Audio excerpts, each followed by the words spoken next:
like, oh, cool. This is a, whatever it is, 30-year-old man on here, and that's awesome. And they're playing. Well, that adult is looking for information from that child, and they may not come out and say, who are you? Where do you live? Do you like your parents? Right. They're going to do it in a way that builds trust.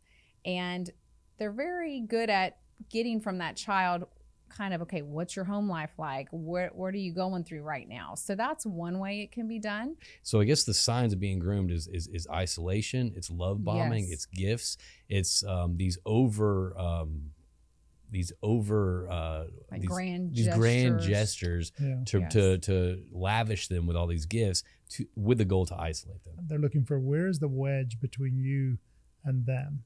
And so they're using social media, whatever, relationship, whatever it is.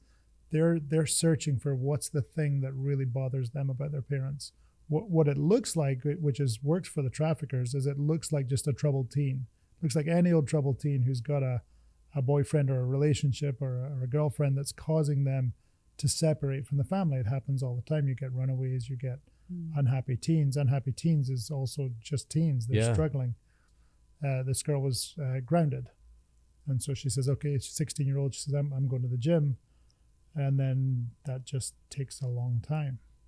And eventually they have a tracker device and they go, well, she's at the gym still. And eventually as time goes on, they go to the car and see the phone is in the car and she's not there. From a nice old lady to a pastor of a church to anything you can imagine. Generally, they're trying to be camouflaged at all times. And so they're looking for things that look normal. Okay. And so it doesn't look like what you think. But you'll know when it's a drastic change in behavior. I've known for a lot of people, sometimes they'll start, maybe they're scared to sleep, at night, or they're starting just to exhibit different things. And once again, talk to your children. Don't wait until these things progress and then go like you're accusing them of anything. It's dads. Like it's all dads. Like the source. And you're like, what? Yeah. It was an interesting perspective of like, that's the source of the challenge. But the relationships, the relationship between a father and children needs to get better. Give them more rope, but do it in a way that's open and where they're talking. So when they leave you, they're coming back and talking about their experience. And so for girls, that's highly possible. It's very plausible. For boys, it's quite hard to get them to talk. And so learning how to have conversations with your kids is the biggest deterrent you can have.